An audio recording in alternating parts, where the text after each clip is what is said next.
ആൾക്കാരെ കയറും. ഓക്കെ, നമുക്ക് മെഡിറ്റേഷൻ സ്റ്റാർട്ട് ചെയ്യാം. ഫ്രീ ആയിട്ട് ഒരു സ്ഥലത്തിരിക്കാം.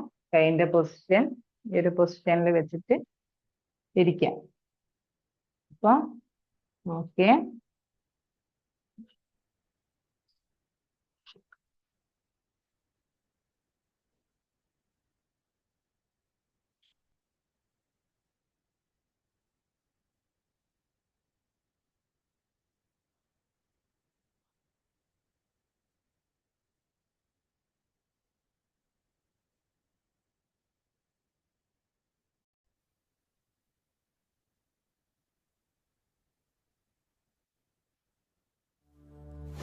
നിങ്ങൾക്ക് സ്വസ്ഥമായി ഒരിടത്ത് ഇരിക്കാവുന്നതാണ്. നിങ്ങളിരിക്കുന്ന സ്ഥലം, നിങ്ങളിരിക്കുന്ന റൂം എല്ലാം നന്നായി ഫീൽ ചെയ്യാവുന്നതാണ്. നിങ്ങളുടെ നട്ടെല്ലുകൾ നിവർത്തി ശരീരം മുഴുവൻ റിലാക്സ് ചെയ്ത് ഇരിക്കാം. നിങ്ങളുടെ ശരീരത്തിലെ ഓരോ ഭാഗങ്ങളും റിലാക്സ് ചെയ്യുന്നതായി ഫീൽ ചെയ്യാം. സാവധാനത്തിൽ കണ്ണുകൾ അടയ്ക്കാം. ശ്വാസം ഉള്ളിലേക്ക് എടുക്കാവുന്നതാണ്. കുറച്ച് സമയം ഹോൾഡ് ചെയ്ത ശേഷം ശ്വാസം സാവധാനത്തിൽ പുറത്തേക്ക് വിടാവുന്നതാണ്. ശ്വാസം ഉള്ളിലേക്ക് എടുക്കുന്ന സമയത്ത് നിങ്ങളുടെ ചുറ്റിലുമുള്ള എല്ലാ പോസിറ്റീവ് എനർജിയും നിങ്ങളുടെ ഉള്ളിലേക്ക് പ്രവേശിക്കുന്നതായും അത് ശരീരം മുഴുവൻ വ്യാപിക്കുന്നതായും നിങ്ങൾക്ക് ഫീൽ ചെയ്യാം. ശ്വാസം പുറത്തേക്ക് വിടുന്ന സമയത്ത് നിങ്ങളുടെ ശരീരത്തിലോ മനസ്സിലോ ഉള്ള എല്ലാ നെഗറ്റീവ് എനർജിയും, എല്ലാ തടസ്സങ്ങളും, വേദനകളും ആ ശ്വാസത്തിലൂടെ ഒരു കറുത്ത പുകയായി പുറത്തേക്ക് വരുന്നതായും അന്തരീക്ഷത്തിൽ അത് ലയിച്ച് ഇല്ലാതാവുന്നതായും നിങ്ങൾക്ക് ഫീൽ ചെയ്യാം. Then take a deep breath. Hold on and breathe out slowly. Again take a deep breath. Hold on and breathe out slowly. Once again take a deep breath. Hold on and breathe out slowly. ഇനി നിങ്ങൾക്ക് നിങ്ങളുടെ ശ്വാസത്തിലേക്ക് ശ്രദ്ധ കേന്ദ്രീകരിക്കാവുന്നതാണ്. നിങ്ങളുടേതായ രീതിയിൽ ശ്വാസമുള്ളിലോട്ട് എടുക്കുകയും പുറത്തോട്ട് വിടുകയും ചെയ്യാം. നിങ്ങളുടെ ശരീരത്തിൻ്റെ ഓരോ ഭാഗങ്ങൾ റിലാക്സ് ചെയ്യുന്നതായി നിങ്ങൾക്ക് ഫീൽ ചെയ്യാം. നിങ്ങളുടെ കാൽപാദങ്ങൾ, നിങ്ങളുടെ കാൽത്തണ്ട്, നിങ്ങളുടെ മുട്ടുകൾ, നിങ്ങളുടെ തുടഭാഗങ്ങൾ, നിങ്ങളുടെ അരക്കെട്ട്, നിങ്ങളുടെ നട്ടെല്ല്, നിങ്ങളുടെ വയറിൻ്റെ ഭാഗം, നിങ്ങളുടെ നെഞ്ചിൻ്റെ ഭാഗം, നിങ്ങളുടെ ഷോൾഡർ, നിങ്ങളുടെ കൈകൾ, നിങ്ങളുടെ നെക്ക്, നിങ്ങളുടെ ഫേസ്, നിങ്ങളുടെ ശരീരത്തിൻ്റെ മുഴുവൻ ഭാഗങ്ങളും, നിങ്ങളുടെ എല്ലാ ഇൻറ്റേർണൽ ഓർഗൻസും റിലാക്സ് ചെയ്യുന്നതായി ഫീൽ ചെയ്യാം. Relax, relax, relax. ഇനി നിങ്ങൾക്ക് നിങ്ങൾ ഏറ്റവും ഇഷ്ടപ്പെടുന്ന ഒരു തുറസായ സ്ഥലത്ത്, ഒരു ഓപ്പൺ ഏരിയയിൽ നിങ്ങൾ ഇരിക്കുന്നതായി ഫീൽ ചെയ്യാം. അത് നിങ്ങളുടെ വീടിൻ്റെ ടെറസോ അല്ലെങ്കിൽ നിങ്ങളുടെ മുറ്റമോ, നിങ്ങൾക്ക് ഇഷ്ടമുള്ള ഒരു സ്ഥലം നിങ്ങൾക്ക് സെലക്ട് ചെയ്യാം. അവിടെ നിങ്ങൾ ഇരിക്കുന്നതായും ആകാശത്ത് പൂർണ്ണ ചന്ദ്രനെ നോക്കി ഇരിക്കുന്നതായി നിങ്ങൾക്ക് ഇമാജിൻ ചെയ്യാം. ആ പൂർണ്ണചന്ദ്രനിലേക്ക് നോക്കുന്ന സമയത്ത് നിങ്ങൾക്ക് വല്ലാത്തൊരു ഹാപ്പിനെസ് നിങ്ങളുടെ ഉള്ളിൽ ഫീൽ ചെയ്യാം. നിങ്ങളുടെ ശരീരത്തിലൂടെ ഒരു തണുത്ത കാറ്റ് നിങ്ങളെ തഴുകിക്കൊണ്ട് കടന്നു പോകുന്നതായി നിങ്ങൾക്ക് ഫീൽ ചെയ്യാം. ആ ഒരു പൂർണ്ണചന്ദ്രനിലേക്ക് നോക്കുമ്പോൾ നിങ്ങളുടെ ഹൃദയം വിശാലമാകുന്നതായി നിങ്ങൾക്ക് ഫീൽ ചെയ്യാം.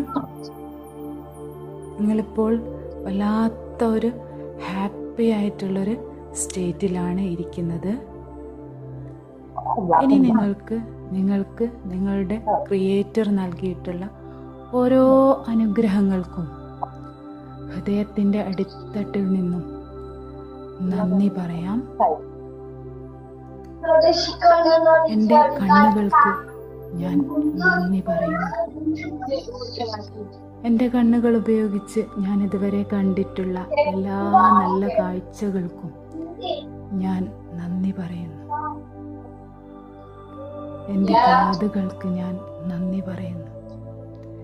എൻ്റെ കാതുകൾ ഉപയോഗിച്ച് ഞാൻ ഇതുവരെ കേട്ടിട്ടുള്ള അനുഭവിച്ചിട്ടുള്ള എല്ലാ ശബ്ദങ്ങൾക്കും ഞാൻ നന്ദി പറയുന്നു. എൻ്റെ മൂക്കിന് ഞാൻ നന്ദി പറയുന്നു. എൻ്റെ മൂക്ക് ഉപയോഗിച്ച് ഞാൻ ഇതുവരെ മണത്തിട്ടുള്ള എല്ലാ സ്മെല്ലിനും ഞാൻ നന്ദി പറയുന്നു. എൻ്റെ നാവിന് ഞാൻ നന്ദി പറയുന്നു. എൻ്റെ നാവ് ഉപയോഗിച്ച് ഞാൻ രുചിച്ചിട്ടുള്ള എല്ലാ രുചികൾക്കും ഞാൻ നന്ദി പറയുന്നു. എൻ്റെ പല്ലുകൾക്ക് ഞാൻ നന്ദി പറയുന്നു. എൻ്റെ പല്ലുകൾ ഉപയോഗിച്ച് ഞാൻ കഴിച്ചിട്ടുള്ള എല്ലാ ഭക്ഷണത്തിനും ഞാൻ നന്ദി പറയുന്നു. എൻ്റെ സംസാരശേഷിക്ക് ഞാൻ നന്ദി പറയുന്നു. ഞാൻ ഇതുവരെ പറഞ്ഞിട്ടുള്ള എല്ലാ നല്ല വാക്കുകൾക്കും നല്ല സംസാരങ്ങൾക്കും ഞാൻ നന്ദി പറയുന്നു.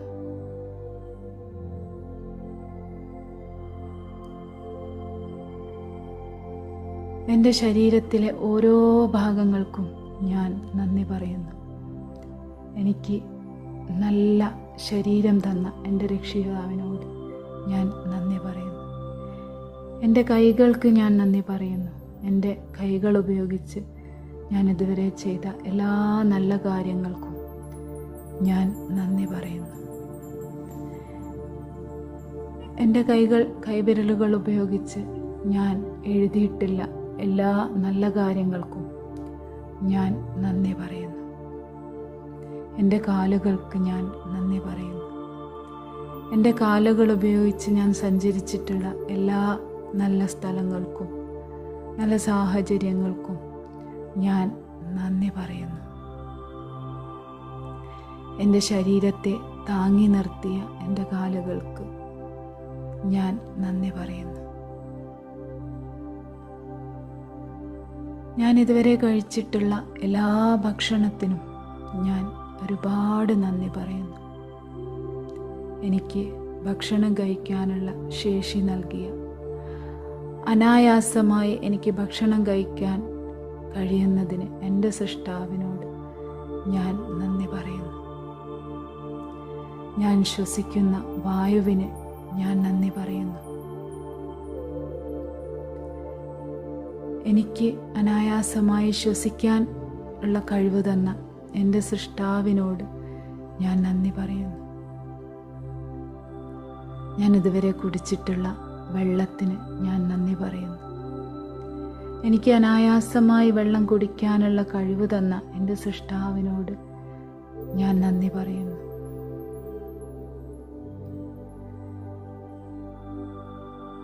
ഞാൻ ഇതുവരെ ഉപയോഗിച്ച എൻ്റെ എല്ലാ വസ്ത്രങ്ങൾക്കും ഞാൻ നന്ദി പറയുന്നു. എൻ്റെ ആവശ്യത്തിന് എനിക്ക് വസ്ത്രങ്ങൾ നൽകിയ എൻ്റെ സൃഷ്ടാവിനോട് ഞാൻ നന്ദി പറയുന്നു. എൻ്റെ ആവശ്യത്തിന് എൻ്റെ ഇഷ്ടാനുസരണം എനിക്ക് ഭക്ഷണം നൽകിയ എൻ്റെ സൃഷ്ടാവിനോട് ഞാൻ നന്ദി പറയുന്നു. ഞാൻ താമസിക്കുന്ന എൻ്റെ വീടിന് ഞാൻ നന്ദി പറയുന്നു. ഞാൻ ഉപയോഗിക്കുന്ന എൻ്റെ കട്ടിലിന്, എൻ്റെ പുതപ്പിന്, എല്ലാത്തിനും ഞാൻ നന്ദി പറയുന്നു. ഞാൻ ഉപയോഗിക്കുന്ന എൻ്റെ വാഹനത്തിന് ഞാൻ നന്ദി പറയുന്നു. ഞാൻ ഉപയോഗിക്കുന്ന എല്ലാ വസ്തുക്കൾക്കും ഞാൻ എൻ്റെ ഹൃദയത്തിൻ്റെ അടിത്തട്ടിൽ നിന്നും നന്ദി പറയുന്നു. ഞാൻ ഇതുവരെ കണ്ടിട്ടുള്ള എല്ലാ നല്ല നല്ല സ്ഥലങ്ങൾക്കും ഞാൻ നന്ദി പറയുന്നു. ഞാൻ ഇതുവരെ ചെയ്തിട്ടുള്ള എല്ലാ നല്ല നല്ല യാത്രകൾക്കും ഞാൻ നന്ദി പറയുന്നു. എൻ്റെ പാരൻസിന് ഞാൻ നന്ദി പറയുന്നു. അവരിലൂടെ എനിക്ക് ഈ ഭൂമിയിൽ ജന്മം നൽകിയ എൻ്റെ സൃഷ്ടാവിനോട് എൻ്റെ ഹൃദയത്തിൻ്റെ അടിത്തട്ടിൽ നിന്നും ഞാൻ നന്ദി പറയുന്നു. എനിക്കുണ്ടായിട്ടുള്ള എല്ലാ നല്ല നല്ല എക്സ്പീരിയൻസുകൾക്കും ഞാൻ എൻ്റെ സൃഷ്ടാവിനോട് നന്ദി പറയുന്നു. എൻ്റെ ടീച്ചേഴ്സിന് ഞാൻ നന്ദി പറയുന്നു. എനിക്ക് അവരിൽ നിന്നും ഒരുപാട് അറിവുകൾ നേടാൻ കഴിഞ്ഞതിൽ ഞാൻ എൻ്റെ സൃഷ്ടാവിനോട് നന്ദി പറയുന്നു. എനിക്ക് എല്ലാ അനുഗ്രഹങ്ങളും, ഒരുപാട് എണ്ണിയാലൊടുങ്ങാത്ത അനുഗ്രഹങ്ങൾ തന്ന, ഏറ്റവും നല്ല, ഏറ്റവും ഭംഗിയുള്ള എൻ്റെ ശരീരം തന്ന, എൻ്റെ ശരീരത്തെ ഏറ്റവും നല്ല രീതിയിൽ പരിപാലിച്ചു കൊണ്ടുപോകുന്ന എൻ്റെ സൃഷ്ടാവിനോട് ഞാൻ എൻ്റെ ഹൃദയത്തിൻ്റെ അടിത്തട്ടിൽ നിന്നും നന്ദി പറയുന്നു. എനിക്ക് നൽകിയ ഓർമ്മശക്തിക്ക് ഞാൻ എൻ്റെ സൃഷ്ടാവിനോട് നന്ദി പറയുന്നു. എൻ്റെ നല്ല നല്ല ചിന്തകൾക്ക് ഞാൻ എൻ്റെ സൃഷ്ടാവിനോട് നന്ദി പറയുന്നു. എനിക്ക് നൽകിയ ഒരുപാട് കഴിവുകൾക്ക് ഞാൻ എൻ്റെ സൃഷ്ടാവിനോട് നന്ദി പറയുന്നു. എൻ്റെ ആരോഗ്യത്തിന് ഞാൻ എൻ്റെ സൃഷ്ടാവിനോട് നന്ദി പറയുന്നു. എൻ്റെ സമ്പത്തിന് ഞാൻ എൻ്റെ സൃഷ്ടാവിനോട് നന്ദി പറയുന്നു. ഞാൻ എൻ്റെ ജീവിതത്തിൽ ഇതുവരെ ഉപയോഗിച്ച എല്ലാ പണത്തിനും ഞാൻ എൻ്റെ സൃഷ്ടാവിനോട് നന്ദി പറയുന്നു. ഞാനിതുവരെ ഉപയോഗിച്ച എല്ലാ സ്കില്ലുകൾക്കും ഞാൻ എൻ്റെ സൃഷ്ടാവിനോട് നന്ദി പറയുന്നു. എൻ്റെ ചുറ്റിലും എനിക്കൊരുപാട് ഫ്രണ്ട്സിനെ തന്നതിൽ ഞാൻ എൻ്റെ സൃഷ്ടാവിനോട് നന്ദി പറയുന്നു.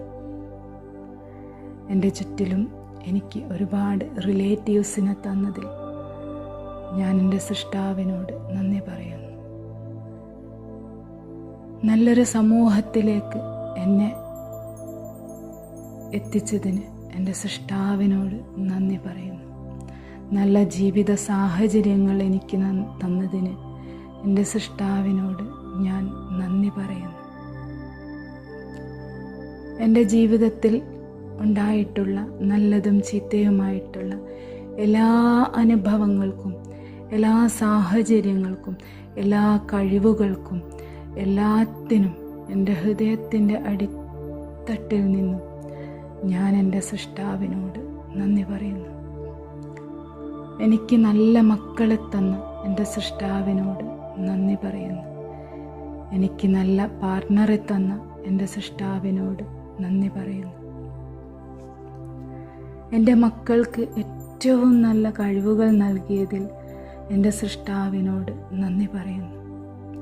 എൻ്റെ മക്കൾക്ക് ഏറ്റവും നല്ല ഒരു പാരൻ്റ് ആവാൻ എനിക്ക് സാധിച്ചതിൽ ഞാൻ എൻ്റെ സൃഷ്ടാവിനോട് നന്ദി പറയുന്നു. എൻ്റെ എല്ലാ അനുഗ്രഹങ്ങൾക്കും, എണ്ണിയാലൊടുങ്ങാത്ത അനുഗ്രഹങ്ങൾക്ക് ഞാൻ എൻ്റെ സൃഷ്ടാവിനോട് നന്ദി പറയുന്നു. എന്നെ ഈ ഭൂമിയിൽ സൃഷ്ടിച്ചതിൽ ഞാൻ എൻ്റെ സൃഷ്ടാവിനോട് നന്ദി പറയുന്നു. എനിക്ക് വെളിച്ചം നൽകുന്ന സൂര്യനോട് ഞാൻ എൻ്റെ നന്ദി പറയുന്നു. എനിക്ക് രാത്രി വെളിച്ചം നൽകുന്ന ചന്ദ്രനോട് ഞാൻ നന്ദി പറയുന്നു. ഈ ചന്ദ്രനെയും സൂര്യനെയും ഭൂമിയെയും പരിപാലിക്കുന്ന സർവശക്തനായ എൻ്റെ ക്രിയേറ്ററിനോട് ഞാൻ എൻ്റെ ഹൃദയത്തിൻ്റെ അടിത്തട്ടിൽ നിന്നും നന്ദി പറയുന്നു. Thank you, thank you, thank U. ഈ സാവധാനത്തിൽ നിങ്ങൾക്ക് നിങ്ങളുടെ ശ്വാസത്തിലേക്ക് ശ്രദ്ധ കൊണ്ടുവരാവുന്നതാണ്. Then Take a deep breath.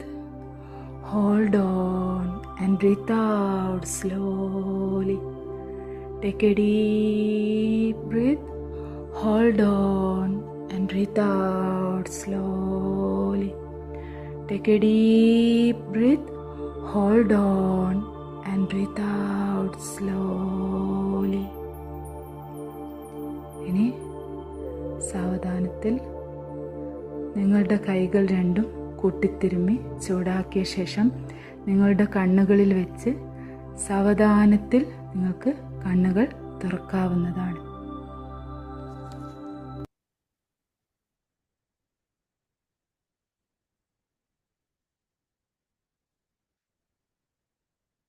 Okay, എല്ലാരും മെഡിറ്റേഷന് പുറത്ത് വന്നില്ലേ? ഓക്കെ അല്ലേ?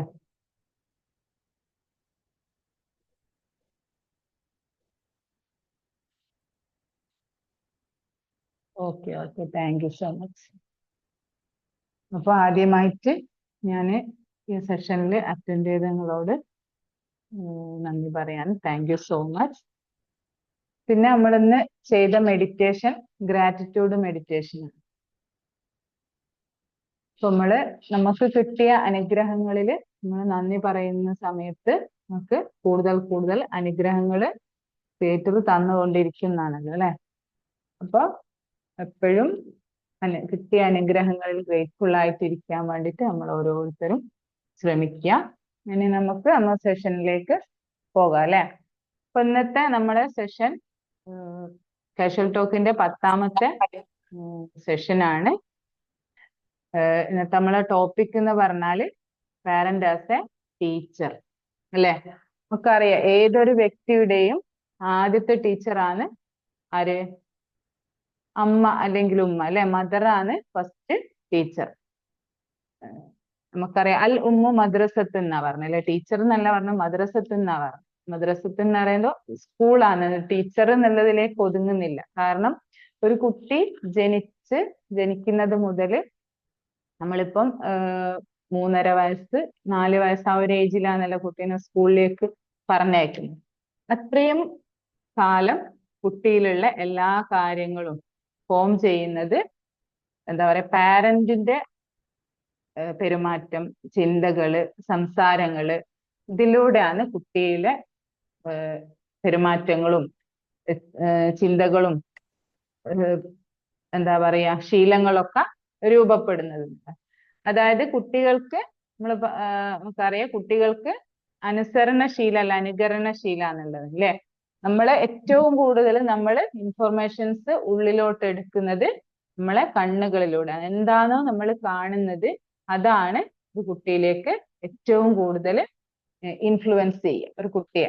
അതായത് നമ്മൾ കാണിച്ചു കൊടുക്കുന്നതാണ് കുട്ടികൾ പ്രവർത്തിക്കുന്നത്. അതിൽ ഏറ്റവും ഫസ്റ്റ് ആയിട്ട് മദറാണ് ഒരു കുട്ടീനെ ഏറ്റവും സ്വാധീനിക്കുന്ന വ്യക്തി എന്ന് പറയും. അപ്പോ അതായത് ചുരുക്കി പറയുകയാണെങ്കിൽ നമ്മളുടെ റിഫ്ലക്ഷൻ ആണ് നമ്മളുടെ മക്കള് എന്നുള്ളതാണ്. അതായത് നമ്മുടെ കണ്ണാടിയാണ്. നമ്മൾ എന്താണോ അത് മനസ്സിലാക്കാൻ വേണ്ടി നമുക്ക് നമ്മളെ കുട്ടിയിലേക്ക് നോക്കിയാൽ മതി എന്നുള്ളത്. നമ്മൾ പറഞ്ഞു കൊടുത്തതും നമ്മൾ കാണിച്ചു കൊടുത്തതുമായ കാര്യങ്ങളാണ് നമ്മളെ കുട്ടിയിൽ പ്രകടമാകുക എന്നുള്ളതാണ് അതിന്റെ സത്യാവസ്ഥ. അപ്പൊ നമ്മൾ എപ്പോഴും എന്താക്കണം, കുട്ടിക്ക് ഏറ്റവും നല്ലൊരു ടീച്ചർ ആയിരിക്കണം. ഒരു ടീച്ചർ എന്ന് പറയുന്ന സമയത്ത് നമ്മളെ മൈൻഡിലൊക്കെ വരുന്നുണ്ടാവും. ചിലപ്പം ചില ആളുകളെ മുന്നേ ഉള്ള ആളുകളാണെങ്കിൽ വിചാരിക്കും ഒരു ടീച്ചർ എന്ന് പറയുമ്പോൾ ഒരു വടിയൊക്കെ എടുത്ത് അല്ലെ ഒരു ബുക്കൊക്കെ ഒരു രജിസ്റ്റർ ഒക്കെ പിടിച്ചിട്ട് ക്ലാസ്സിലേക്ക് കടന്നു വരുന്ന ഒരു ടീച്ചർ ആയിരിക്കും. ചില ആളുകളുടെ മൈൻഡില് എന്താ പറയാ നല്ല പുഞ്ചിരിയോടുകൂടി ഭയങ്കര ഹാപ്പി ആയിട്ട് ക്ലാസ്സിലേക്ക് കയറി വരുന്ന ടീച്ചേഴ്സ് ആയിരിക്കും. അത് ഓരോരുത്തരെയും എക്സ്പീരിയൻസിനനുസരിച്ച് വ്യത്യസ്തമായിരിക്കും അല്ലെ. ഒരു ടീച്ചർ എന്ന് പറയുന്നത് ഒരിക്കലും എന്താ പറയാ കുട്ടീനെ അടിച്ചു പഠിപ്പിക്കുക അല്ലെങ്കിൽ ആ കുട്ടീനോട് ആജ്ഞാപിക്കുകയോ ചെയ്യുന്ന ഒരാളല്ല യഥാർത്ഥ ടീച്ചർ എന്ന് പറയുന്നത്. അതായത് കുട്ടീനെ ഹെൽപ്പ് ചെയ്യുക അല്ലെ.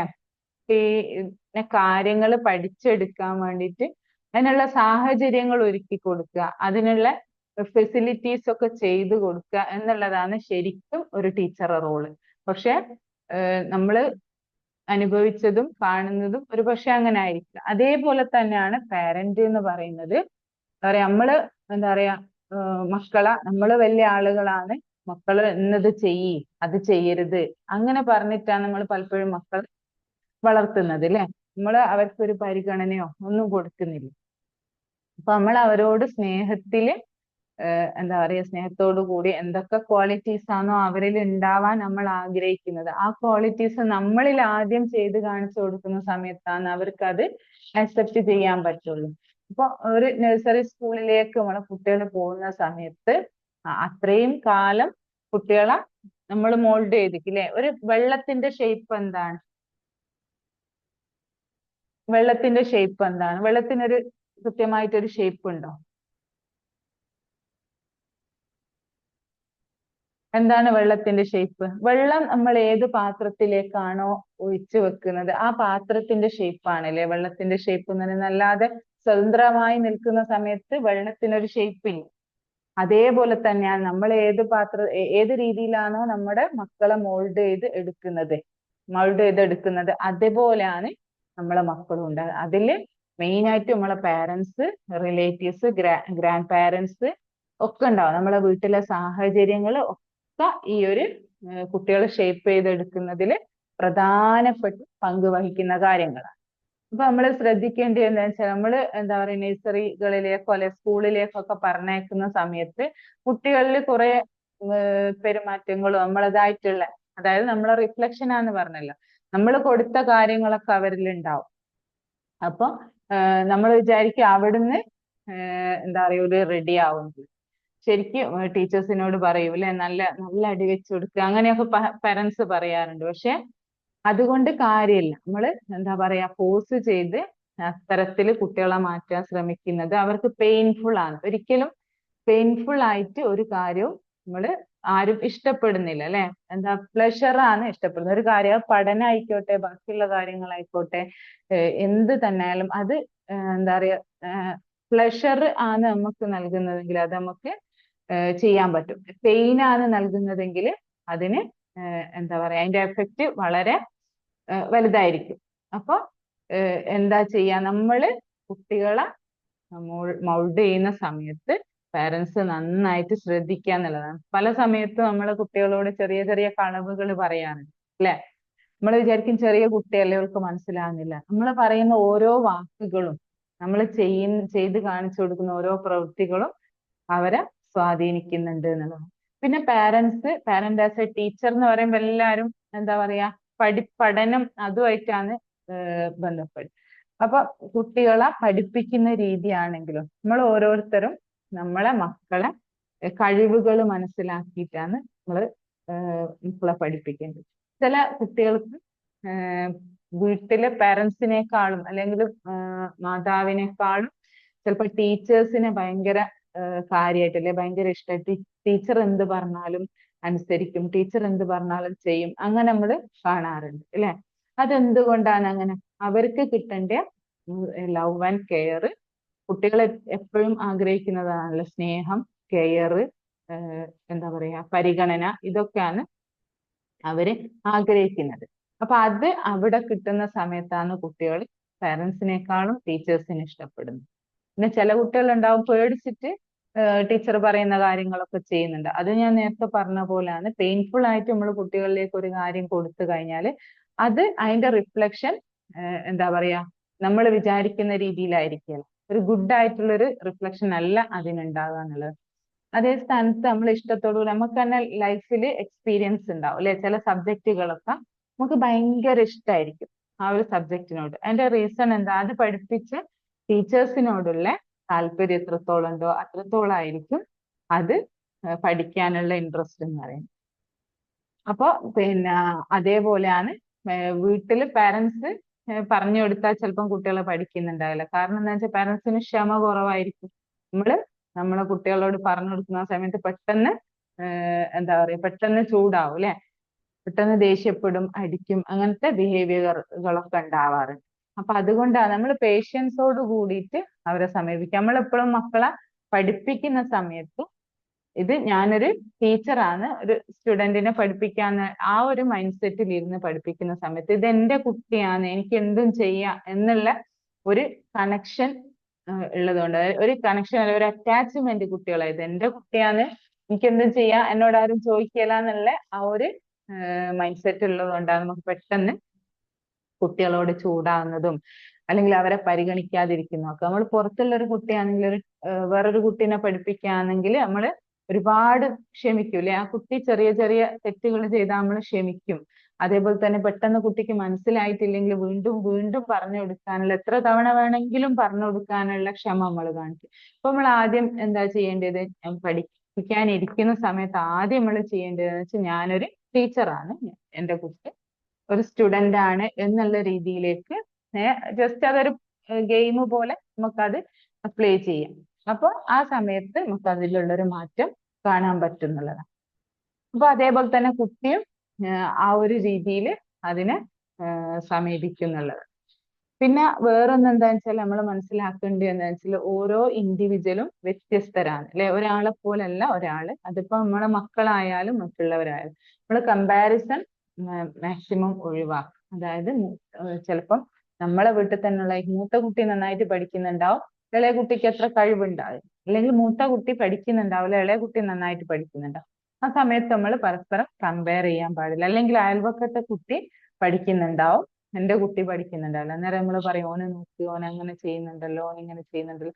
ഈ പഠനത്തിന്റെ കാര്യത്തിലല്ല പല കാര്യങ്ങളിലും നമ്മൾ അറിയാതെ കമ്പാരിസൺ വന്നു പോകുന്നത്, അത് കുട്ടികൾക്ക് ഒരുപാട് ദോഷം ചെയ്യുന്ന ഒരു കാര്യം.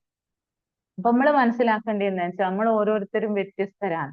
അതേപോലെ തന്നെയാണ് നമ്മളെ മക്കളും. എന്താ പറയാ, നമുക്ക് 4 മക്കളുണ്ട്, 4 ആളും വ്യത്യസ്തരാണ്. 4 ആളെ കഴിവുകളും വ്യത്യസ്തമായിരിക്കും.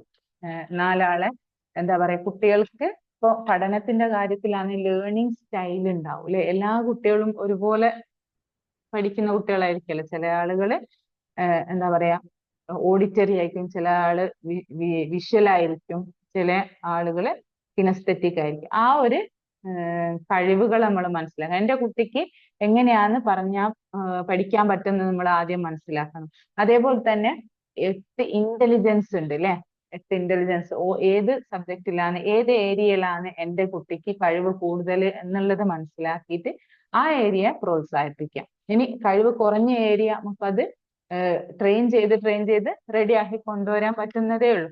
ഏത് സംഭവമായാലും ആദ്യം നമ്മൾ മനസ്സിലാക്കുക, അത് ആക്സെപ്റ്റ് ചെയ്യുക. എന്റെ കുട്ടീന്റെ കഴിവ് ഇത്രയാണ്. പിന്നെ നമ്മൾ വിചാരിക്കുന്ന എനിക്കോ പഠിക്കാൻ പറ്റിയിട്ടില്ല, അതുകൊണ്ട് എന്റെ കുട്ടി നന്നായി പഠിക്കട്ടെ, അത് നമ്മൾ ഒരിക്കലും വിചാരിക്കാൻ പാടില്ല. ഞാനും എന്റെ കുട്ടിയും തമ്മിൽ ഒരുപാട് വ്യത്യാസങ്ങളുണ്ട് അല്ലെ. അല്ലെങ്കിൽ നമുക്ക് പഠിക്കാനുള്ള കഴിവ് കുറവായിരിക്കും, പക്ഷെ എന്റെ കുട്ടി എന്നാലും നല്ലോണം പഠിക്കണം എന്നുള്ളൊരു ഒരു ദൃഢനിശ്ചയം ഉണ്ടാവും. നല്ലോണം പഠിപ്പിക്കണം, എത്ര കഷ്ടപ്പെട്ടിട്ടാലും അടിച്ചു പഠിപ്പിക്കണം എന്നൊക്കെ ഉള്ള വാശി പോലെ നമുക്ക് ഉണ്ടാവാറുണ്ട്. പക്ഷെ ആ സമയത്ത് നമ്മൾ വിചാരിക്കേണ്ടത് എന്താ വെച്ചാൽ എന്റെ കുട്ടിയാണ്, എന്റെ കഴിവുകളാണ് മിക്കവാറും എന്റെ കുട്ടിക്ക് ഉണ്ടാകും.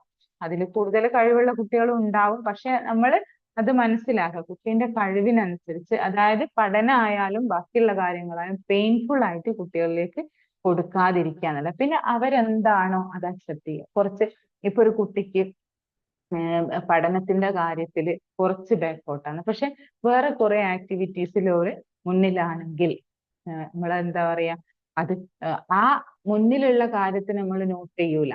നേരെ മറിച്ച് നമ്മള് അവന് എന്താണോ കുറവുള്ളത് ആ കുറവിനെടുത്തിട്ട് ഇനി പഠിക്കുന്നില്ലാലോ, ഇത്ര മാർക്ക് കിട്ടിയിട്ടില്ലാലോ, ഇനി മാർക്ക് കിട്ടിയിട്ടില്ല എവിടെ എത്തൂല, അങ്ങനെ കുറെ കമന്റുകൾ നമ്മൾ പറയും. പക്ഷെ ആ ഒരു പഠനത്തിന്റെ ആ കുറവ് മറിച്ച് എനിക്ക് പഠനത്തിൽ ഇതാ, ഇനി സ്പോർട്സിൽ നല്ല ഉഷാറാണല്ലോ, അടിപൊളിയാണല്ലോ, ഇതുപോലെ തന്നെ നമുക്ക് പഠനത്തിനെ ഇങ്ങോട്ട് കൊണ്ടുവരണം. പഠനവും നല്ല ഉഷാറാക്കിക്കൊണ്ട് ഈ സ്പോർട്സിൽ ബെസ്റ്റ് ആയ പോലെ തന്നെ പഠനവും ബെസ്റ്റ് ആക്കാൻ എനിക്ക് പറ്റും, അത് ബെസ്റ്റ് ആക്കി കൊണ്ടുവരണം എന്നുള്ള ഒരു ടോക്കാണ് നമ്മൾ അവിടെ കൊടുക്കുന്നതെങ്കിൽ കുട്ടിക്കൊരു ഇതുണ്ടാവും. ഞാൻ ചെയ്ത കാര്യത്തിന് അഡ്രസ്സ് ചെയ്തിട്ടില്ല, എനിക്ക് നല്ലൊരു കാര്യത്തിന് നമ്മൾ ആദ്യം പറഞ്ഞിട്ട് മറ്റതും കൂടി ബെസ്റ്റ് ആക്കണം എന്ന് പറയും. കുട്ടിക്കൊരു എന്താ പറയുക ഒരു ഉത്സാഹം ഉണ്ടാവും, ശരിയാണ് എനിക്ക് അതും ബെസ്റ്റ് ആക്കണം.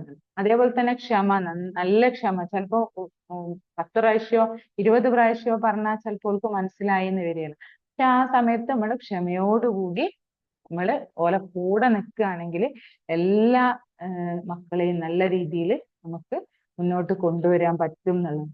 അപ്പൊ നമ്മളൊരു പാരന്റായി നിന്ന് അവരായിട്ടുള്ള ഭയങ്കര അറ്റാച്ച്മെന്റോട് കൂടി നിൽക്കുമ്പോഴാണ് നമുക്ക് എന്ത് നമ്മളെ ഇമോഷൻസ് ഒക്കെ അവരിലേക്ക് നമ്മൾ വിട്ടുകൊടുക്കുക.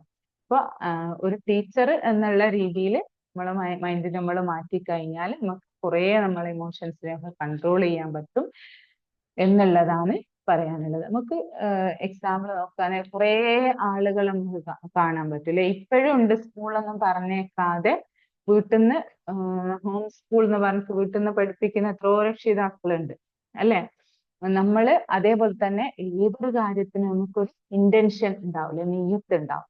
ഇപ്പൊ കുട്ടികളെ സ്കൂളിലേക്ക് പറഞ്ഞയക്കുന്ന സമയത്താണെങ്കിൽ എന്താ പറയാ നമ്മള് ഒരു ഇന്റൻഷൻ ഉണ്ടാവും. സ്കൂളിൽ പറഞ്ഞേക്കാന്നുള്ള പഠിക്കാൻ പറഞ്ഞേക്കാന്നുള്ള ഒരു ഇന്റൻഷൻ ബിഹൈൻഡ് ദി ഇന്റൻഷൻ ഉണ്ടാവും. ആ ഇന്റൻഷന്റെ ബാക്കിൽ ഒരു ഇന്റൻഷൻ ഉണ്ടാവും. അതൊരിക്കലും എന്താക്കരുത്, അത് ഒരു മോശമായിട്ടുള്ള ഇന്റൻഷൻ ആവാൻ പാടില്ല എന്നുള്ളത്. അതായത് കുട്ടീനെ സ്കൂളിലേക്ക് പറഞ്ഞയച്ചാൽ എങ്ങനെയെങ്കിലും ഒരു 3 വയസ്സ് 3.5 വയസ്സായി കിട്ടിയാല് സ്കൂളിലേക്ക് പോയാൽ വീട്ടിൽ നിന്നുള്ള ബുദ്ധിമുട്ട് കുറയല്ലോ, അല്ലെ എനിക്കൊന്ന് ഫ്രീ ആവാലോ. അങ്ങനെ ഒരിക്കലും ചെയ്യാൻ പാടില്ല. നമ്മൾ ഏതൊരു പ്രവൃത്തിക്കും ഇന്റൻഷൻ ബിഹൈൻഡ് ദ ഇന്റൻഷൻ എന്ന് പറഞ്ഞാൽ പ്യുവർ ആയിരിക്കണം. അതുകൊണ്ടാണ് എന്താ പറയാ പല മഹാന്മാരൊക്കെ പണ്ടുള്ള ആളുകൾ വരെ ദൂര സ്ഥലങ്ങളിലൊക്കെ കുട്ടികളെ വിദ്യാഭ്യാസത്തിനായിട്ട് അയച്ചതായിട്ട് നമുക്ക് ചരിത്രങ്ങളിലൊക്കെ വായിക്കാൻ പറ്റും. പക്ഷെ അന്ന് ഒരു സംവിധാനവും ഇല്ല, കുട്ടികളെ കോണ്ടാക്ട് ചെയ്യാനും ഒന്നും പറ്റാത്തൊരു സാഹചര്യത്തിലാണെങ്കിലും പക്ഷെ അവരുടെ എല്ലാ ബ്ലെസ്സിങ്ങും കൊടുത്തിട്ട് നല്ല നിയത്തോടു കൂടി എന്റെ കുട്ടി ഏറ്റവും നല്ല രീതിയിൽ അറിവ് നേടി തിരിച്ചു വരണം എന്നുള്ള ഇന്റൻഷനോട് കൂടിയിട്ടാണ് അവര് പറഞ്ഞയച്ചത്. പിന്നെ ചിലത് നമുക്ക് കാണാം. എൻ്റെ ഒരു എക്സ്പീരിയൻസ് പറയാണ്. ഞാൻ കണ്ടിട്ടുള്ള ഒരു വ്യക്തി, ഒരു ഫാമിലിയിൽ എന്താ പറയാ കുറെ മക്കളുണ്ട്, സാമ്പത്തികമായിട്ട് വളരെ ബുദ്ധിമുട്ടിലാണ്. 8 10 അങ്ങനെ കുറെ മക്കളുണ്ട്. അപ്പൊ എന്താ പറയാ ആ സമയത്തൊക്കെ എന്താ പറയാ പള്ളിയില് എന്താ പറയാ ദർസ് പഠിക്കാൻ മദ്രസ ഉസ്താദാവാൻ പഠിക്കാൻ വേണ്ടിയിട്ട് പറഞ്ഞു. ആ സമയത്ത് അങ്ങനെ ഒരു 2 കുട്ടികളെ ഒരു വീട്ടിൽ നിന്ന് 2 കുട്ടികളെ അങ്ങനെ പറഞ്ഞയച്ച് ഉസ്താദാവാൻ വേണ്ടിയിട്ട് പറഞ്ഞയച്ച്. പക്ഷെ അവരെ ലക്ഷ്യം എന്താന്ന് വെച്ചാൽ ഈ മക്കൾക്ക് ഭക്ഷണം കൊടുക്കാനാവില്ല. ഉസ്താദാകാൻ പറഞ്ഞയച്ചാൽ അവിടെ പള്ളിയിൽ നിന്ന് ഈ ഖുർആനും കാര്യങ്ങളെല്ലാം പഠിക്കുകയും ചെയ്യാം, വേറെ ഒന്നുമില്ലെങ്കിലും അവരെ ചെലവങ്ങ് കഴിഞ്ഞു പോവുമല്ലോ എന്നുള്ള രീതിയിൽ അങ്ങനെ പറഞ്ഞയച്ചു. അപ്പൊ എന്താ പറയാ വീടുകളിൽ നിന്നാണ് ഓരോ വീടുകളിൽ നിന്ന് ഓരോ ദിവസം അങ്ങനെ ഫുഡ് കൊടുക്കല്. അപ്പൊ അങ്ങനെ പറഞ്ഞയച്ച് ഞാനത് ഇങ്ങനെ പറയുന്നത് കേട്ടതാണ്. അപ്പൊ എന്താ പറയാ ഭയങ്കര ബുദ്ധിമുട്ടാണ്, കഷ്ടതയാണ്. രണ്ടാളെങ്കിലും രണ്ടാളെ ഫുഡും കാര്യങ്ങളും കഴിഞ്ഞാൽ അത് രക്ഷപ്പെട്ടല്ലോ എന്നുള്ള രീതിയിൽ പറഞ്ഞയച്ചത്.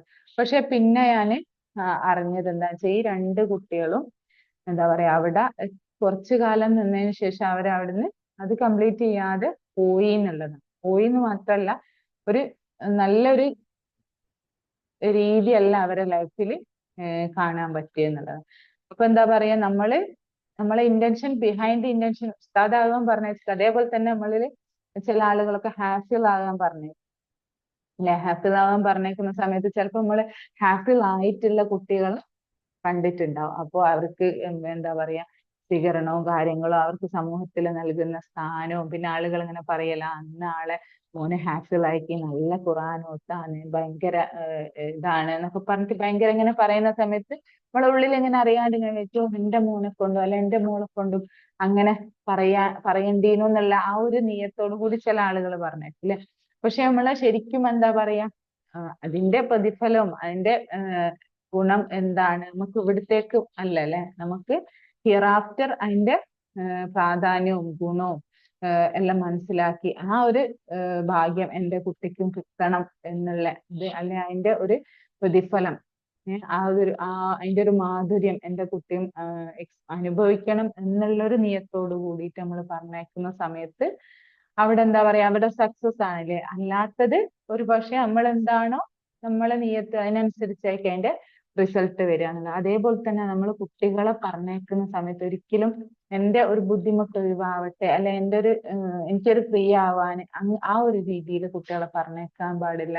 അതേപോലെ തന്നെ ചെറുപ്പത്തിൽ തന്നെ നമ്മൾ മൗൾഡ് ചെയ്യുന്ന സമയത്ത് തന്നെ നമ്മൾ നല്ല രീതിയിൽ ശ്രദ്ധിച്ച് നമ്മൾ ഓരോ വാക്കുകളും അവരെ ശരിക്കും നമ്മള് കുട്ടികളെ ഒരു ഇൻഡിവിജ്വൽ വലിയൊരാളെ പോലെ തന്നെ നമ്മളെ പോലെ തന്നെ അവരെ പരിഗണിക്കണം എന്നുള്ളത്. നമ്മള് ഒരു വ്യക്തിയോട് പറയുന്നത് എങ്ങനെയാണോ, പെരുമാറുന്നത് എങ്ങനെയാണോ, ആ ഒരു രീതിയിൽ തന്നെ നമ്മൾ പറയുകയും പെരുമാറുകയും ഒക്കെ ചെയ്യണമെന്ന്. നമ്മളെപ്പോഴും നിസ്സാരമാക്കിയിടൂലേ, കുട്ടികളല്ലേ അവർക്കൊന്നും അറിയൂലാലോ എന്നുള്ളത്. നമ്മളെ സംസാരവും നമ്മളെ പെരുമാറ്റവും നമ്മളെ ചിന്തയും ഒക്കെ അവരെ നന്നായിട്ട് ഒബ്സർവ് ചെയ്യുകയും ചെയ്യുന്നുണ്ട്.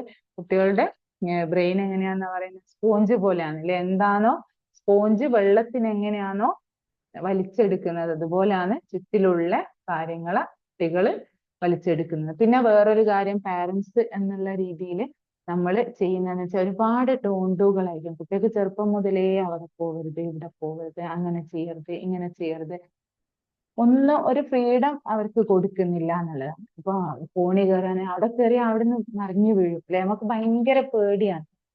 അത് കുറച്ച് ഒഴിവാക്കിയിട്ട് നമ്മള് കുറച്ചുകൂടെ അവരെ കൂടെ നിൽക്കുന്ന സമയത്ത് ആ ഒരു പ്രശ്നം ഉണ്ടാവില്ല. അപ്പൊ അവര് കോണി കയറാണെങ്കിൽ കയറട്ടെ, നമ്മള് പിന്നിൽ നിന്നൊന്ന് സഹായിച്ചു കൊടുക്കുക അല്ലെ.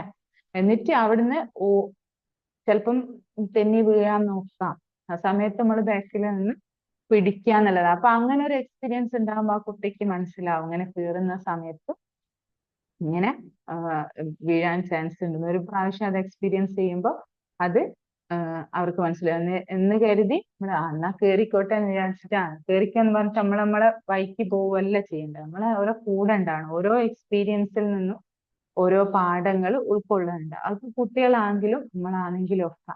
അപ്പൊ അങ്ങനെ കാര്യങ്ങൾ എക്സ്പീരിയൻസ് ചെയ്തിട്ട് അതിൽ നിന്ന് മനസ്സിലാക്കാനുള്ള അവസരം അവർക്ക് കൊടുക്കുക. അതിന് നമ്മൾ എന്താക്കണം, അവർക്ക് വേണ്ടി ടൈം കൊടുക്കണം, നമുക്ക് ക്ഷമയും വേണം അല്ലെ.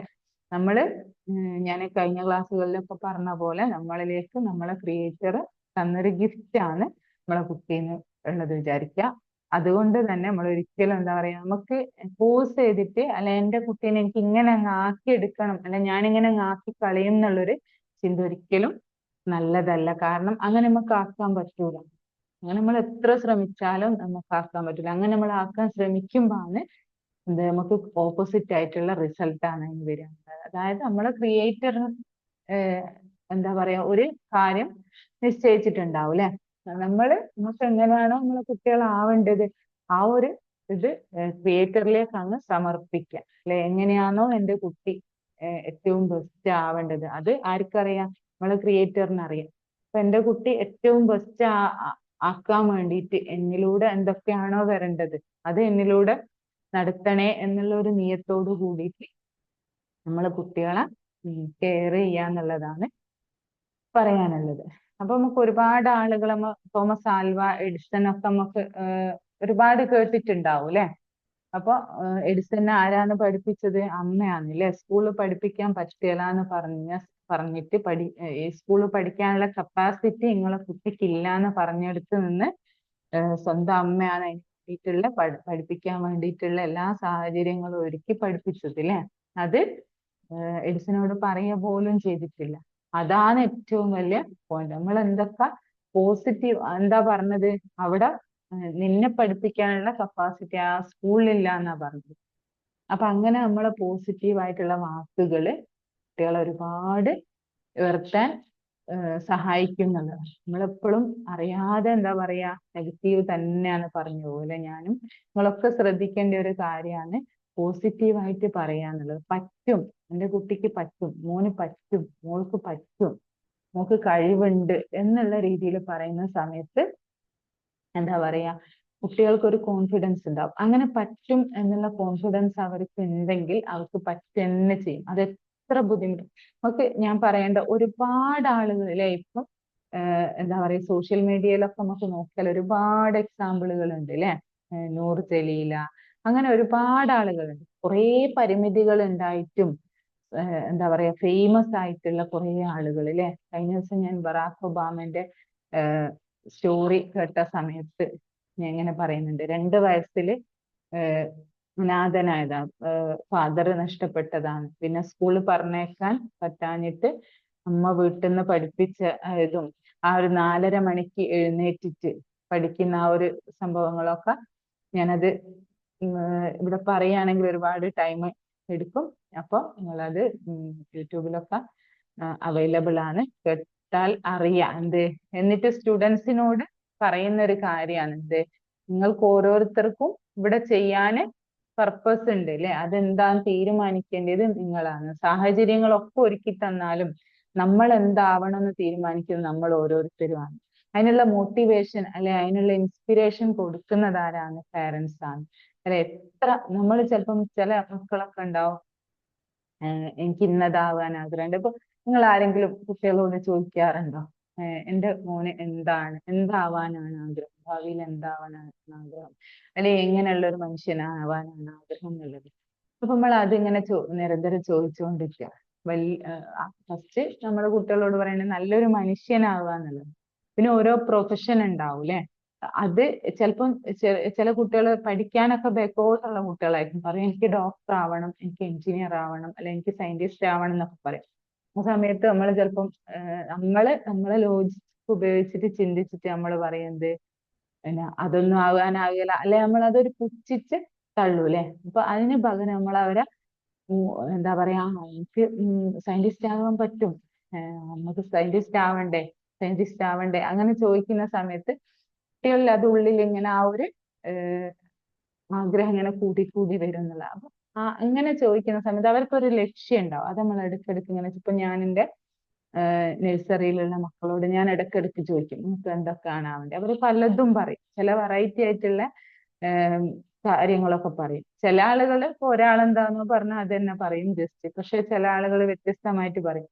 അപ്പൊ ഇടയ്ക്ക് എന്താ പറയാ, ഇങ്ങനെ ക്ലാസ്സിലൊക്കെ കളിക്കുന്ന സമയത്ത് ഞാൻ ചോദിക്കും അതാവണ്ടേ, പൈലറ്റ് ആവണ്ടേ, അല്ലെ പോലീസ് ആവണ്ടേ, അങ്ങനെ ചോദിക്കുന്ന ആവണം. അത് ഭയങ്കര എന്താ പറയാ സീരിയസ് ആയിട്ട് ആ സമയത്തോട് നല്ല സീരിയസ് ആവും, എന്നിട്ട് ആവണം എന്നുള്ളത് പറയും. അപ്പൊ അതിങ്ങനെ കുട്ടികൾക്ക് ഒരു ലക്ഷ്യം, ഒരു ലക്ഷ്യത്തിലേക്ക് അവരെ കൊണ്ടെത്തിക്കുന്നുള്ളതാണ് ഞാൻ മനസ്സിലാക്കിയത്. അത് നമ്മളിങ്ങനെ പ്രോത്സാഹിപ്പിച്ചു കൊടുക്കും. അതിൽ ചിലപ്പോ നമ്മൾ എന്താ പറയാ ഡോക്ടർ ആണെന്നൊക്കെ പറഞ്ഞാൽ നമുക്ക് അതൊന്നും പറ്റൂല. നമ്മൾ ചിലപ്പം സാമ്പത്തികമായിട്ടുള്ള ബാക്ക്ഗ്രൗണ്ട് നോക്കി അതൊക്കെ വലിയ പൈസക്കാർക്കൊക്കെ അല്ലേ പറ്റൂ, അല്ലെ അതൊന്നും പറ്റൂല, ആ ഒരു രീതിയിലേക്ക് നമ്മള് ഒരിക്കലും ചിന്തിക്കരുത് എന്നുള്ളത്. അപ്പൊ നമ്മളെ വലിയ വലിയ ആളുകളൊക്കെ നോക്കുകയാണെങ്കിലും ആരും എന്തായിരുന്നില്ല, എല്ലാരും ഓരോ സ്ട്രഗിളിലൂടെയാണ് എന്താ പറയാ ഉയരങ്ങളിലെത്തിയത് അല്ലെ. ഹാർഡ് വർക്കും സ്മാർട്ട് വർക്കും ചെയ്തിട്ടാണ് ഓരോരുത്തരും വലിയ വലിയ സ്ഥാനങ്ങളിലേക്ക് എത്തി. അപ്പൊ നമ്മൾക്ക് എപ്പോഴും കൺസേൺ ഉള്ള ഒരു കാര്യമാണ് നല്ല മാർക്ക് വാങ്ങുക, അപ്പൊ ഫുൾ A+ വാങ്ങുക, ഫുൾ മാർക്ക് വാങ്ങുക എന്നുള്ളത്. പക്ഷെ അതും എന്താ പറയാ ഒന്നിന്റെ ഒരു മാനദണ്ഡമല്ല. നമുക്ക് പലപ്പോഴും നോക്കിയാൽ അറിയാം, പലപ്പോഴും നല്ല നല്ല നിലയിലെത്തിയ ആളുകളൊന്നും ഒരു പക്ഷെ ഫുൾ മാർക്ക് വാങ്ങിയ വ്യക്തികളായിക്കൊള്ളണമെന്നില്ല. നേരെ മറിച്ച് നല്ല ചിലപ്പം ബിലോ ആവറേജ് കുട്ടികളാണെങ്കിലും വീട്ടിലെ സപ്പോർട്ടും സക്സസ് ആയിട്ടുള്ള ഞാൻ അറിഞ്ഞ കേട്ട ആളുകളെ ഒക്കെയും അവർക്കൊരു സ്റ്റോറി ഉണ്ടാവും. എന്ത് പാരന്റ്സിന്റെ സപ്പോർട്ട് അല്ലെ, ഒരു വ്യക്തിന്റെ സപ്പോർട്ട് അല്ലെങ്കിൽ മോട്ടിവേഷൻ, ഇത് ആണ് അവരെ സക്സസിലേക്ക് എത്തിച്ചിരുന്നത്. ഞാൻ എത്രയോ ആളുകളെ ഇങ്ങനെ കേട്ടിട്ടുണ്ട്. പലരും പറയുന്നത് ഞാൻ ഫസ്റ്റ് നല്ലൊരു പഠിക്കുന്ന കുട്ടിയൊന്നല്ലായിരുന്നു, പക്ഷെ എന്താ പറയുക ചിലര് പറയും പല സ്ഥലങ്ങളിലും പരാജയപ്പെട്ടിട്ടുണ്ട് അല്ലെ. പരാജയപ്പെടുന്നത് എന്താ പറയാ, പരാജയത്തിൽ നിന്ന് നമുക്ക് ഒരു കാര്യം പഠിക്കാനുണ്ടാവും. എന്തോ ഒരു പോരായ്മ കൊണ്ടാണ് നമ്മൾ പരാജയപ്പെട്ടത് അല്ലെ. പരാജയപ്പെടുന്നത് നമ്മൾ പറയും പരാജയം വിജയത്തിന്റെ മുന്നോടിയാണെന്നൊക്കെ പറയും. അത് വിചാരിച്ചിട്ട് നമ്മളിങ്ങനെ പരാജയപ്പെട്ടുകൊണ്ട് നിൽക്കാനല്ല, ഒരു പരാജയത്തിൽ നമുക്കൊരു ഗുണപാഠം പഠിക്കാനുണ്ടാവും. അത് ഓവർകം ചെയ്തിട്ട് അടുത്ത ലെവലിലേക്ക് പോകാനുണ്ടാവും. ആ പരാജയത്തിന് ആ ഒരു രീതിയിലാണ് നമ്മൾ കാണേണ്ടത്. ഒരിക്കലും പരാജയപ്പെടുന്ന സമയത്ത് കുട്ടികളോട് എന്താക്കരുത്, ചീത്ത പറയാ അല്ലെങ്കിൽ ഓല എന്താ പറയാ വളരെ താഴ്ത്തിയൊന്നിനും കൊള്ളൂല, പഠിച്ചിട്ടില്ലാലോ, പിന്നെ പാസ്സായിട്ടില്ലാലോ, ഇനി എല്ലാം കഴിഞ്ഞ് എന്നുള്ള രീതിയിൽ നമ്മൾ സംസാരിക്കാതെ അടുത്തൊരു ചാൻസ് ഉണ്ടല്ലോ നമുക്ക് സെറ്റാക്കാം എന്നുള്ള രീതിയിൽ അവരെ എന്താ പറയാ അവർക്കൊരു താങ്ങായിട്ട് നിന്ന് അവരെ മുന്നോട്ട് കൊണ്ടുവരിക എന്നുള്ളതാണ്. ഇതിന്റെ ഒക്കെ എന്താ പറയാ മെയിൻ ഇത് കിടക്കുന്നത് പാരന്റ്സിന്റെ കയ്യിലാണ്.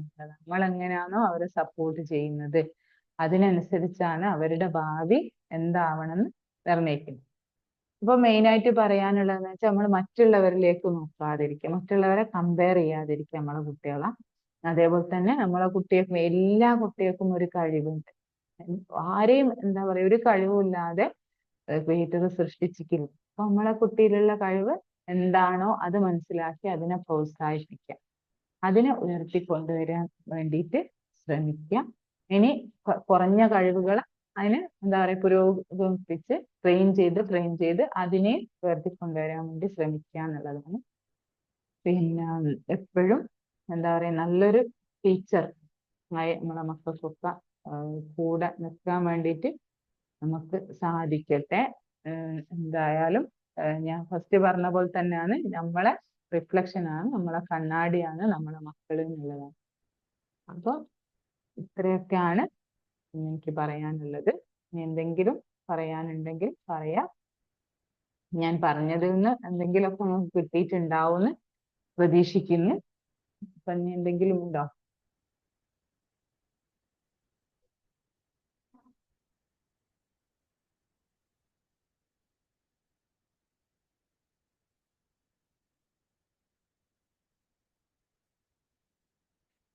പറയാനില്ല എന്ന് തോന്നുന്നു അല്ലെ. എന്തെങ്കിലും ഡൗട്ട് ചോദിക്കാനോ പറയാനോ ഉണ്ടെങ്കിൽ ചോദിക്കാം, അല്ലെങ്കിൽ നമുക്ക് വൈൻഡ് അപ്പ് ചെയ്യാം. ഇത്രയും സമയം ഇരിക്കാൻ പറ്റുമെന്ന് ഞാൻ വിചാരിച്ചിട്ടില്ലായിരുന്നു. ഹെൽത്ത് ഇഷ്യൂസ് ഉണ്ടായിരുന്നു.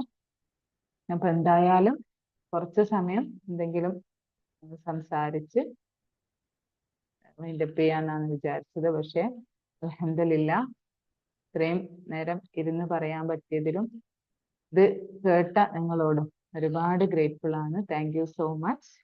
അപ്പൊ ഇനി ഒന്നും പറയാനില്ലെങ്കിൽ നമുക്ക് വൈൻഡ് അപ്പ് ചെയ്യാം. Assalamu alaikum. വലൈക്കും അസ്സലാം വറഹ്മത്തുള്ളാഹി വബറകാതുഹു. First of all, thank you so much. Thank you. Meditation സൂപ്പർബായിരുന്നു കേട്ടോ. മെഡിറ്റേഷൻ നല്ലത് അഫക്ട് ചെയ്തു. പിന്നെ എന്താ താങ്ക് യു പറയാ, സോ മച്ച്.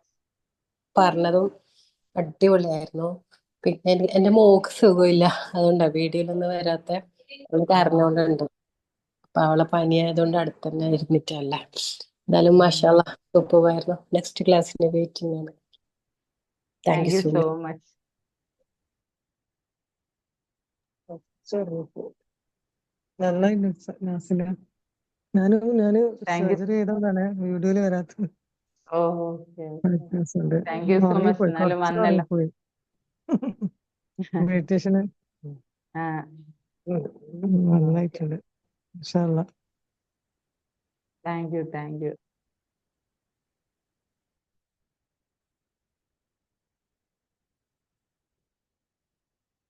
ഓക്കെ, നമുക്ക് വൈൻഡ് അപ്പ് ചെയ്യാം അല്ലേ? ഓക്കെ, ഒരിക്കൽ കൂടി താങ്ക് യു സോ മച്ച്. ഇനി നമുക്ക് അടുത്ത ആഴ്ച കാണാം ഇൻഷാ അല്ലാ.